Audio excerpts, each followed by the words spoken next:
지금 제약바이오 관련 기업들이 미국의 기준금리 인하 스탠스로 움직인 게 아니고 우리나라 제약바이오 기업들에 대한 실력으로 움직이고 있기 때문에 잘하고 있는데 뭐 염려할 필요 있나? 탑픽으로 삼성 바이오록스를 할 걸 그랬습니다. 굉장히 좀 후회가 되고 있는데 12가 선해포가 70 정도까지 올라갔더라고요. 200만 원 갈까? 셀트리온은 실적 잘 나오고 있고 셀트리온도 수주 괜찮고 셀트리온에서 만들고 있는 램시마 제일 많이 팔리고 있고 셀트리온이 언제 움직이냐? 매매 의견에 대해서 제가 답변을 비만 치료제도 말씀드렸고 뭐 ADC도 좋을 거고 AI도 얘기했지만 메쉬 치료제라고 있어요. 이게 올릭스는 이미 이걸로 기술 수출을 했죠. D&D 파마텍이 지금 임상을 제일 빨리 가고 있습니다.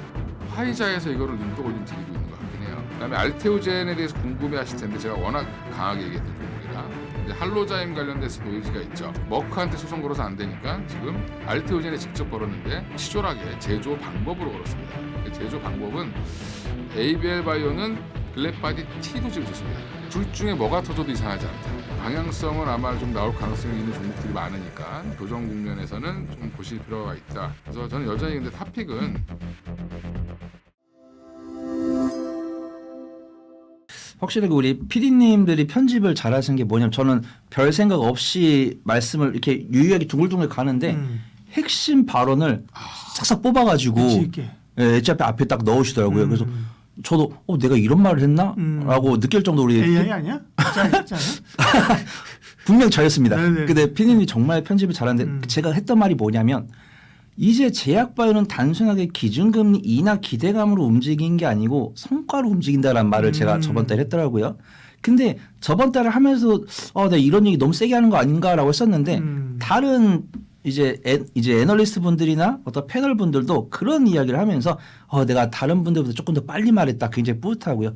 그런 부분들 봤을 때 이제 FOMC에서 기준금리 인하를 했고 기준금리 다음에 이제 내년에 또 기준금리 인하 기조에 대해서는 우리 구독자분들 많이 관심이 있으실 거고 제롬 파월 연준의장이 임기가 5월이기 때문에 그 뒤에 나오는 연준의장이 누굴 거다라고 하는 건데 저는 항상 기대감을 드리는 말씀을 드리면서도 우리가 체크에 대한 리스크에 대한 이야기는 드려요.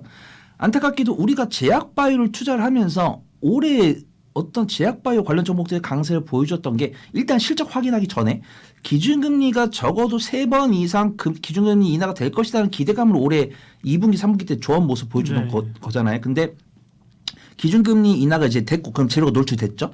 그다음에 내년에 기준금리 인하를 한 번밖에 안 할 거다라고 이야기를 하고 있는데 제약바이오가 안 밀리고 잘 가고 있다는 거는 이 기준금리 인하 기조는 제약바이오한테 어떤 이렇게 불씨는 제공을 해줬지만 어떤 트리거가 된 건 아니다. 그러면 트리거가 된 건 결국 우리나라 제약바이오 기업들에 대한 자체 능력 그거다라고 판단하고 있고 트럼프 대통령 연준의장 2명으로 압축이 됐는데 이 연준의장이 누군지 어떤 이력을 갖고 왔는지 이분이 비둘기인지 매파인지 공부할 필요 없다라고 판단합니다. 그러니까 왜요? 네. 할 필요가 없다라는 게 아니고 중요성이 덜하다는 거. 왜냐하면 제롬 파월 연준의장이 이제 의장으로 됐을 때 트럼프 대통령은 자기 의도대로 잘해줄 거라고 믿고 뽑은 건데 뒤통수를 맞단 말이죠. 그래서 지금 새 연준의장 2파전에서 뭐 양력 따고 성격 따고 하는 것은 좋은데 지금 제약바이오 관련 기업들이 미국의 기준금리 인하 스탠스로 움직인 게 아니고 자체 기업들이 갖고 있는 실력으로 움직이고 있기 때문에 요거는 참고만 하면 좋을 것 같다라고 판단하고 있고 코스닥 활성화 정책이 나왔을 때 로봇이 가장 강한 모습 보여주고 있지만 2차 전지만큼이나 제약바이오도 그 수혜를 입을 거다라고 보고 있고 뭐 우리나라 기업들이 기술 수출 잘하고 있는데 뭐 염려할 필요 있나 그런 생각이 듭니다. 저는 우리 구독자분들께서 종목을 엄선하는 능력이 조금 있다라고 판단해서 이렇게 조금 너프하게 말씀을 드린 거고 저는 어떤 종목을 엄선할 수 있는 능력이 없습니다라고 생각하시면 제가 언급드린 종목만 하시면 될 것 같아요. 왜냐하면 뭐뭐 생명과학 이런 종목도 하시다가 변동성이 크니까 물릴 수 있으니까 제가 말씀드리고자 하는 나열해드린 종목만 하면 될 것 같고 지금 보면은 우리나라가 기술 수출만 18조를 넘겼다라는 뉴스가 나오면서 뭐 로킷 헬스케어나 프로티나 에임드 바이오 이런 종목들이 있는데 제가 요즘 최근에 한참 공부를 하고 있습니다. 신규 상장 주잖아요. 로킷 헬스케어나 에임드 바이오가 신규 상장 종목이고 로킷 헬스케어 같은 경우는 의료 AI 쪽으로 약간 편입이 돼 있고 에임드 바이오 같은 경우는 이제 바이오로 있는데 그 에이프릴 바이오처럼 상장 전부터 이미 기술 이전 해가지고 실적 퍼포먼스가 굉장히 좀 나왔던 종목들이더라고요. 근데 이 종목들을 제가 심도 있게 다루기에는 이제 다음에 다루도록 하고 지금 보면은 국내 기업이 기술 수출을 18조를 넘게 했는데 일라일리한테 고맙습니다. 우리가 알고 있는 글로벌 제약사들이 정말 많은데 18조 중에서 일라일리가 5조 해줬더라고요. 그래서 제약바이오 기업 중에서 시가총액 1등인 일라일리가 전폭적으로 우리나라 비만당뇨 치료제 관련 종목들에 대한 기술 수입을 하고 있으니까 손 팀장이 언급드린 종목만 매매를 했을 때는 걱정할 필요가 없는 건 맞는 것 같다. 말씀을 드리도록 하겠습니다. 탑픽으로 삼성 바이오록스를 할 걸 그랬습니다. 굉장히 좀 후회가 되고 있는데 네. 그렇다고 해서 이제 올라타기에는 삼성 바이오록스보다 안전한 종목들 많아 보여가지고 그런 종목들 좀 탑픽으로 준비를 했고요. 뭐 외국인 이제 기관이 사겠다는데 말릴 이유는 없다라고 판단합니다. 제가 밸류에이션을 종종 해드리잖아요. 이제 삼성 바이오록스가 인적 분할 전에 시가총액이 한 80조 정도 됐었고 그 다음에 삼성 에피스홀딩스랑 65대 35로 인적 분할을 했습니다. 근데 인적 분할하는 기준이 뭐 자본금 기준으로 분할할 수도 있고 실적 기준으로 분할할 수 있는데 자본금 기준으로 분할을 한 것 같아요. 실적은 삼성바이오로직스가 CDMO로 한 4천억 정도. 근데 이제 에피스홀딩스가 바이오시밀러로 1,500억 정도니까 1,500억의 약 3배니까 예를 들어서 인적 분할을 뭐 3대 1로 했다. 그러면은 실적 기준으로 인적 분할했구나.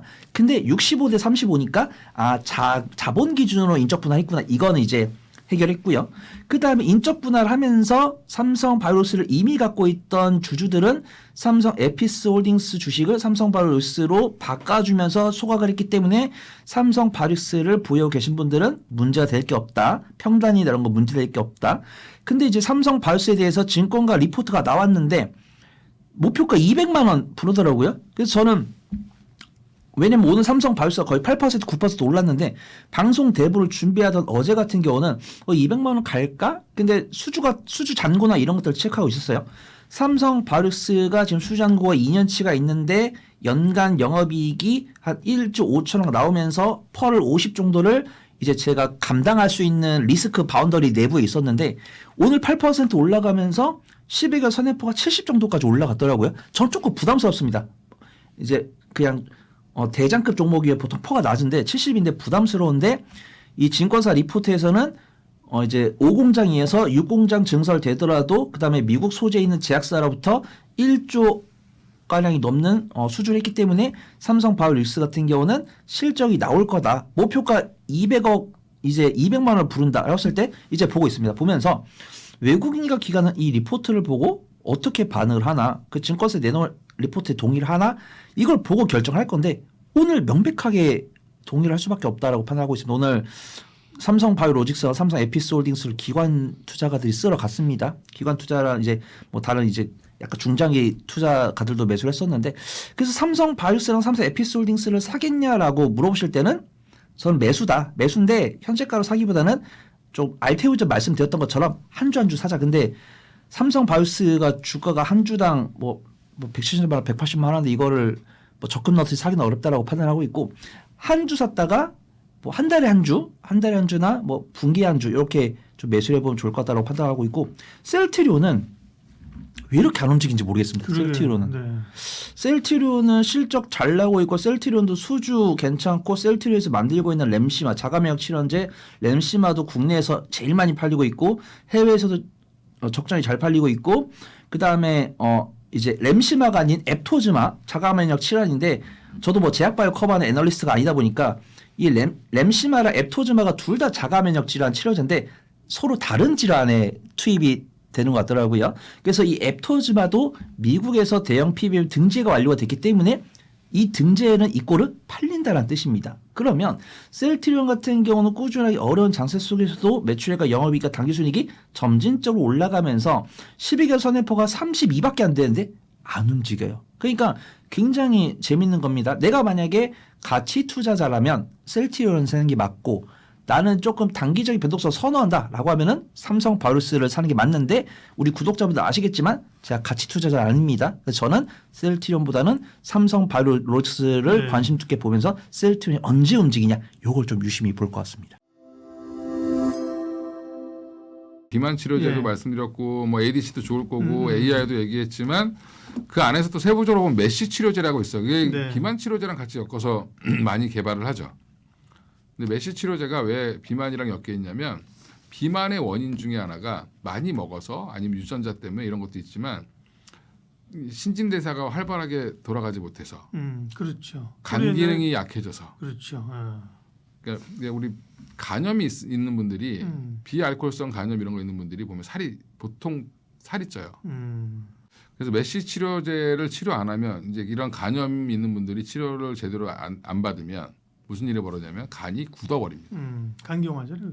그게 간경화입니다. 그렇죠. 예. 옛날엔 그걸 모르고 그냥 간이 굳은 상태에서 뭐 거의 다 진행이 된 상태에서 발견되고 뭐 배에 복수가 차고 결국 돌아가시고 이러는데 요거가 이제 간의 섬유 정확히 얘기하면 간 섬유화를 막아주는 건데 간 섬유화를 막는 치료제가 메쉬 치료제입니다. 그래서 지금 이게 보통 비만 치료제를 개발하는 회사들이 대부분 하는데 한미약품도 하고 있고 올릭스는 이미 이걸로 기술 수출을 했죠. 일라이릴리에. 근데 D&D 파마텍이 지금 임상은 제일 빨리 가고 있습니다. 임상 이상 지금 24주차 지났고 48주차를 기다리고 있는데 데이터가 되게 좋아요. 지금 무슨 고민을 하고 있냐면 여기 뭐 오랄 링크도 있고 뭐 여러 가지가 있긴 한데 지금 메쉬가 제일 중요할 것 같습니다. 왜냐하면 내년에 아마 팔릴 텐데 이 48주차를 결과를 보고 얘를 살 거냐 아니면 미리 살 거냐. 미리 살 거냐. 네. 중요한 건 48주까지 주차를 확인할까 뭐 이런 이제 네. 그래서 지금 그럼 이제 D&D 파마텍이 또 여기 화이자랑 좀 엮여 있잖아요. 네. 화이자에서 이거를 눈독을 좀 들이고 있는 것 같긴 해요. 그래서 아마 사게 되면 화이자 쪽에서 아마 유리할 가능성이 있는데 이거를 좀 더 싸게 살까 그러니까 한마디로 히든 카드를 이제 2장 남겨놓고 내가 이걸 할 거냐 마지막 한 장 남겨놓고 할 거냐 이런 지금 이제 차이인데 한 장 더 보고 살 거냐 뭐 이런 건데 지금 그래서 이런 것 때문에 요즘에 변동성이 좀 커졌습니다. 이제 보시면 되고 그 다음에 이제 저는 일동제약, 케어전 이런 회사들은 좀 뭐 그냥 매매 관점으로만 보시는 게 맞을 것 같다. 뭐 치료제 개발한다라고 하는데 뭐 좋아 보이긴 하지만 이제 일동제약은 조금 강하게 올랐죠. 이게 중국 거랑 약간 저분자 화물이라는 구조가 비슷해요. 얼마 전에 이제 그 화이자가 인수했던 파이프라인과 비슷하기 때문에 일동제약이 또 다시 한번 주목을 받긴 했습니다.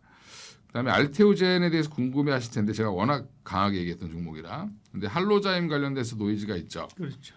예, 머크한테 소송 걸어서 안 되니까 지금 알테오젠에 직접 걸었는데 좀 치졸하게 제조 방법으로 걸었습니다. 그 제조 방법은 전혀 다른 물질을 제조 방법으로 걸어봐야 이제 성립 자체가 안 된다. 기각될 가능성이 높다라고 보고 있는 것 같고요. 일단 알테오젠은 지금 노이즈를 소화 중인데 이런 노이즈가 나오니까 공매도가 더 심하게 나오죠. 그래서 좀 추가 하락이 나왔는데 지금 이거를 난계를 타게 하려면 결국엔 1월 달에 신규 계약을 체결하면 됩니다. 지난번에 예전에 한번 이런 논란이 작년 11월 달에도 있었는데 그때 결국에는 아스트라제네카 관련돼서 기술 수출 계약이 나오면서 이거를 다 씻어버렸죠. 25% 빠졌습니다. 고점 대비. 근데 맞아요. 지금 한 2% 정도 빠졌거든요. 예. 그러면 이제 거의 조정은 다 나왔는데 최근에 이제 엄민영 애널리스트 말에 의하면 할로자임 고객사 중에 한 곳이 알테오젠과 접촉 중이다. 그럼 알테오젠이 할로자임 고객과 계약을 체결하는 순간 그렇죠. 이건 완전히 소송 이런 거 이제 그냥 거죠. 끝난다라고 보시면 될 것 같습니다. 그래서 그걸 좀 기다리시고 없는 분들은 요번이 한번 기회가 되지 않을까. 40만 원 초반까지 밀리면 기회는 충분히 온다라고 보시면 되고요. ABL 바이오는 BBB 플랫폼 그다음에 그러니까 뭐 글랩바디 B죠. 글랩바디 T도 지금 좋습니다. 그래서 둘 중에 뭐가 터져도 이상하지 않다. 그래서 지금 추가 계약을 1월 달이나 2월 달 중에 할 걸로 보고 있는 상황이어서 여전히 주가가 그래도 잘 안 빠지고 버티고 있죠. 그리고 리가켄바이오는 최근에 이제 경쟁사인 에임드바이오가 상장하면서 조금 약해졌어요. 에임드바이오로 지금 자금이 확 몰리면서 약해졌는데 결론적으로 리가켄바이오도 지금 연내 추가 수출 계약은 좌절됐지만 연초는 나올 가능성이 있다. 그리고 이제 에임드바이오 좀 말씀드리면 에임드바이오는 누가 만들었냐? 삼성병원 출신의 교수님이 만드셨습니다. 근데 여기가 어디랑 연결되어 있냐면 아까 말씀드렸던 삼성 에피스홀딩스랑 공동으로 개발하고 있는 ADC가 있습니다. 그래서 삼성 에피스홀딩스가 좋으면 같이 간다. 그것도 인투셀이라는 회사도 ADC 관련된 회사인데 여기도 마찬가지로 삼성 에피솔딩스랑 관련이 있고 프로티나라는 이제 여기도 이제 신약 물질 개발하는 뭐 사실 AI 기업이라고 하는데 여기도 지금 삼성 에피솔딩스랑 공동 연구가 하는 게 있는데 이게 잘 되면 그냥 공동 연구를 하긴 하는데 원래 누구 거냐면 프로티나 겁니다. 그래서 이거를 에피솔딩스가 가져갈 가능성이 있다. 그래서 라이센스 아웃을 어디다 할 거냐면 에피솔딩스에 하는 거죠. 그래서 요 회사 세 회사를 이렇게 묶어서 보시면 좋을 것 같아요. 삼성 에피솔딩스랑 어차피 내년 1월 JP모건 헬스케어 전후로 방향성은 아마 좀 나올 가능성이 있는 종목들이 많으니까 지금 조금 조정 국면에서는 좀 보실 필요가 있다. 그래서 저는 여전히 근데 탑픽은 바이오텍에서는 알테오젠이 지금은 가격 매력까지 생겨서 오히려 더 탑픽이고 그다음에 비만 치료제랑 메시 치료제에서는 D&D 파마텍이 여전히 탑픽입니다. D&D 파마텍 많이 오르긴 했지만 거의 10배 올랐죠. 예, 10,000원에서 지금 10만 원 근처까지 갔으니까. 근데 여기서 업사이드가 더 있을 것 같다. 적어도 시총 5조는 갈 것 같습니다. 독일 지방법원이 판매 금지 가처분 소송을 이제 인용해 줬잖아요. 이제 할로자임이 제기한 거, 그걸 머크 쪽에 제기한 건데, 그 이제 왜 그러면 할로자임은 저렇게 했을까? 그 생각해 보셔야 되는데, 할로자임은 어떻게 해서든지 니네가 우리 특허를 요만큼이라도 침해했어라는 얘기를 들으면, 이 키트루다 SC라는 어마어마한 약이 팔릴 때마다 자기가 삥을 뜯을 수 있습니다. 로열티를 요구할 수 있죠. 뭐 1%건 0.5%건 요구할 수 있죠. 근데 그런 걸 하고 싶은 거예요. 근데 그러면 유럽 지방법원이 해준 게 큰 게 아니라 할로자임이 유럽에 그러면 한 군데만 넣었을까요? 다 넣었는데 우연히 그렇죠. 지금 독일 지방법원 한 군데서 받아준 겁니다. 예, 약간 대륙법계가 좀 잘 받아주는데 근데 지금 또 특허 소송은 저 연방법원에서 진행을 하고 있어요. 머크가 먼저 제기했습니다. 니네 특허 무효 이렇게 제기하고 있고, 그러니까 머크랑 싸워서 못 이길 것 같으니까 알테오젠에 시비를 걸었는데 그게 미국에서 걸었죠. 미국에 얼마 전에 이제 특허가 등록이 됐는데 알테오젠께 그걸 가지고 우리 특허를 침해했어 제조 방법으로 얘기를 했는데 그 부분도 사실은 그냥 건 거다. 건 거에 의미가 있지 이게 특허가 무효가 되거나 문제가 될 가능성은 거의 없다. 특허 자체의 건 거가 아니라 제조 방법에 대해서 그렇기 때문에 제조 방법은 물질이 다르면 전혀 의미가 없다라고 지금 결론이 날 가능성이 있다고 보고 있습니다.